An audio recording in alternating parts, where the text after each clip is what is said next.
Assalamualaikum warahmatullahi wabarakatuh. Selamat berjumpa kembali ya para pejuang cuan dan pejuang sangkuters. Bagaimana nih keadaan kalian semua? Masih semangat dong? Oke ya. Doa terbaik ya buat kalian semua. Semoga apa yang kalian harapkan dan cita-citakan teman-teman ya di tahun 2025 ini ya, semoga apa yang menjadi hajat kalian itu bisa terpenuhi semua teman-teman ya. Terutama buat teman-teman semua yang ingin mengubah kehidupan finansial kalian ya, untuk mendapatkan momongan, untuk mendapatkan jodoh atau membuat bangga kedua orang tua kalian. Semoga di tahun ini bisa terijabahi semua. Amin. Oke. Nah, kalau kita lihat perkembangan daripada sektor kripto teman-teman ya, seperti indeksnya ya, Bitcoin dominance, kita bisa melihat nih ya. Jadi market saat ini itu masih mendominasi juga terhadap Bitcoin ya. Ingat konteksnya dan hukum alamnya.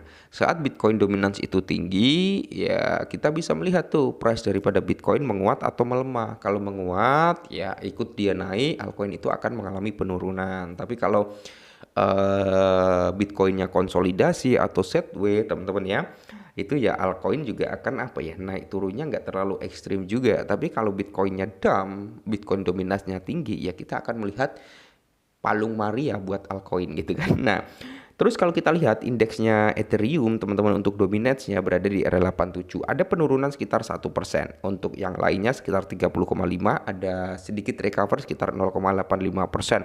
Sedangkan di sini kalau kita lihat nih dari indeksnya altcoin teman-teman ya, kalian bisa melihat sendiri indeksnya altcoin itu berada di area 17/100. Jadi masih jauh ya daripada altcoin seasonnya. Jadi ini saat ini kita itu masih dalam Bitcoin season gitu kan, belum ke altcoin season, karena ada beberapa warna yang harus dilewati, terutama yang orange tebel ya, oranye tipis, skala abu-abu, dan warna biru. Baru kalau kita udah masuk dalam skala abu-abu, itu running star-nya untuk altcoin.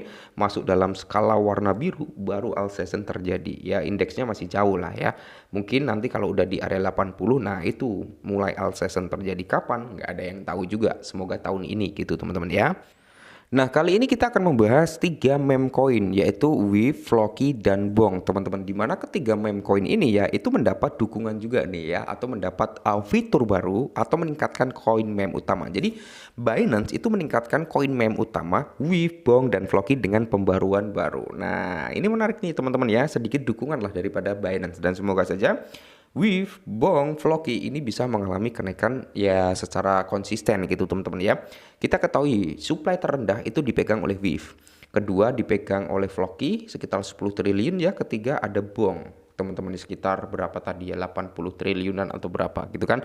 Nah, Weave, Bong, dan Floki mendapatkan bot Binance, tetapi USDC adalah pemegang sebenarnya. Oke, apa maksudnya? Kita bahas. Nah, minggu baru di pasar mata uang kripto dimulai dengan pembaruan baru di bursa terbesar di dunia, yaitu Binance. Nah, pembaruan ini terutama tentang koin meme. Oke, jadi di sini pengumuman oleh Binance menunjukkan bahwa 3 aset digital dari sektor pasar ini, Dogweave atau Weave ya, dan Bongcoin dan Floki Inu menerima pembaruan di Binance yang memungkinkan layanan bot perdagangan untuk membeli ya dan menjual. Nah, jadi di sini teman-teman ya, khususnya buat spot, grid, dan spot DCI diperkenalkan untuk koin meme ini. Perlu dicatat bahwa Weave, Bong, dan Floki memasang bot mereka secara berpasangan dengan USDC, dan Binance melangkah lebih jauh dengan stablecoin ini dengan memberikan sepotong biaya taker pada semua pasangan perdagangan spot dan margin USDC yang ada dan yang baru. Oke ya. Menarik teman-teman ya untuk perkembangan daripada ketiga meme coin ini. Apakah kalian memiliki ketiga meme coin ini? Ya, kalau kalian nggak memiliki ketiga meme coin ini, apakah salah satunya kalian memiliki? Ya, semoga saja iya. Kalau saya teman-teman ya, Wave saya nggak pegang, saya udah jual Wave teman-teman ya, waktu berapa ya harganya, tinggi kisaran 2,5 atau di area $3 ya, aku lupa, kisaran itulah ya. Wave udah saya lepas teman-teman, dan saat ini sedang saya pantau untuk DCI kembali untuk Wave ya. Sedangkan untuk Floki dan Bong saya masih pegang, sampai saat ini belum saya jual juga teman-teman ya, belum saya jual karena target saya belum terrealisasi untuk Bong dan Wave. Oke, tapi saya tetap memainkan peran yang namanya ambil untung lah ya. Karena tetap teman-teman ya, secara konsisten ada kenaikan pasti akan ada penurunan. Tapi untuk prospeknya saya kira masih masih worth it lah untuk ketiga meme coin ini. Nah, untuk WIF sendiri teman-teman ya bisa kita lihat ini untuk token WIF ya, untuk parameter total supply-nya yang saya bilang di awal ini adalah yang terkecil sekitar 1 miliar ya. Circulating supply ini udah 100% teman-teman, supply daripada WIF udah beredar dan dia berada di chain-nya Solana. Kalau kita berbicara tentang market, ini udah nggak diragukan lagi lah perihal market. Binance, Coinbase ya, dan bursa-bursa lainnya itu udah melisting daripada si WIF ini teman-teman ya. Terus di sini Bing A Kraken, Huobi Global teman-teman ya. Terus di sini kalau kita lihat lagi Bybit, mungkin Robinhood selanjutnya bisa jadi teman-teman ya. Jadi ini cukup menarik sebenarnya ya. Dia udah banyak listing di beberapa bursa besar juga teman-teman untuk WIF, walaupun dia anjlok cukup parah nih dari all time high-nya di atas $4 ya. Habis itu turun di bawah $1, memang hancur harganya. Tapi ya tidak menutup kemungkinan WIF masih bisa recover sampai di atas $1 kembali. Itu kalau menurut saya. Nah, kalau kita berbicara tentang Floki berikutnya teman-teman ya, data daripada Floki Inu sendiri ya, total supply-nya itu total supply, kita berbicara total supply itu di area 9,66 triliun ya untuk Floki-nya.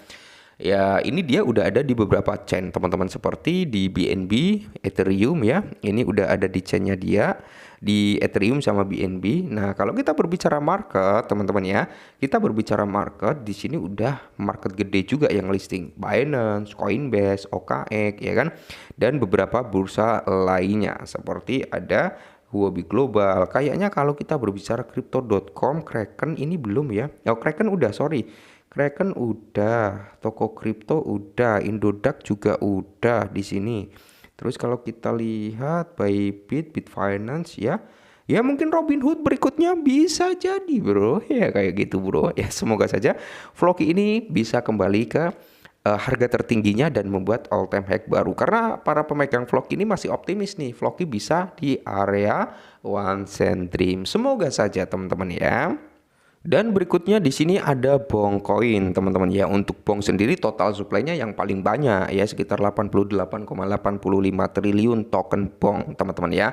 Dan kalau kita berbicara circulating supply-nya 77,93 triliun. Oke ya. Kalau kita berbicara marketnya juga di sini ya, dia udah cukup komplit juga teman-teman, seperti meme coin yang kita bahas di awal tadi ya. Kraken juga udah ya. Dan di sini beberapa bursa lainnya juga udah teman-teman, toko kripto, Indodax juga udah ada. Jadi lengkap lah untuk pilihan di mana kita mau membeli gitu kan. Nah, banyak mau pakai exchange lokal bisa ya, kalian bisa di Indodax, di toko kripto, Bitem, ya masih banyak lagi yang lainnya, Pintu ya. Kalian bisa menggunakan exchange tersebut di lokal. Kalau kalian ingin, wah saya mau beli di exchange luar, bisa, banyak pilihannya teman-teman ya. Nah, kalau menurut saya pribadi untuk ketiga meme coin ini masih layak lah ya untuk mendapatkan cuan tipis-tipis. Jadi tetap holdernya semangat, kurangi sambat ya. Intinya tetap disclaimer lah, meme coin itu nggak bisa diprediksi naik turunnya. Tiba-tiba dia bisa ngaceng sampai Uranus, tiba-tiba dia bisa junam sampai Palung Maria gitu kan. Oke, tetap semangat dan salam